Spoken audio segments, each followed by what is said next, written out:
রংপুরে শীতজনিত রোগে ৩ দিনে ১০৩ জনের মৃত্যু হয়েছে বলে একটি বেসরকারি গণমাধ্যম খবর প্রকাশিত করেছে। খবরটি সারা দেশে বিতর্ক ও উদ্বেগ সৃষ্টি করেছে। তবে রংপুর মেডিকেল কলেজ হাসপাতালের পরিচালক ব্রিগেডিয়ার জেনারেল আশিকুর রহমান দাবি করেছেন, শীতজনিত রোগে ১০৩ জনের মৃত্যুর তথ্য সঠিক নয়। তিনি জানান, প্রতিবেদনে উল্লেখিত সংখ্যা ভুল এবং হয়তো তথ্য যাচাই ছাড়াই রিপোর্ট তৈরি করা হয়েছে।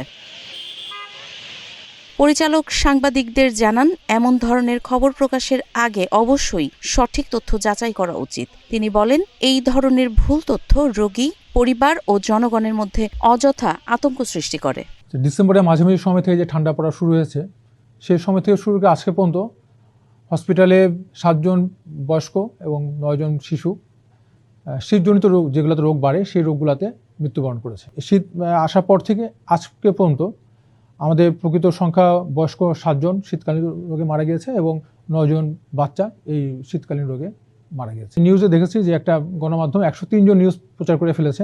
সেটা হয়তো উনি ভুল করে অথবা কোনো মিস ইনফরমেশন নিয়ে প্রচার করেছে, কিন্তু এই ধরনের এত অধিক সংখ্যক লোক তো 3 দিনে ভর্তি তো হয় না। আসলে ওনাদের হয়তো কোনো ভুল হয়েছে বা হয়তো বা ওনারা অন্য কোনো সোর্স থেকে হয়তো একটা ভুল ইনফরমেশন পেয়েছেন, সেই জন্য দিয়েছে, কিন্তু এই সংখ্যাটা সঠিক নয়।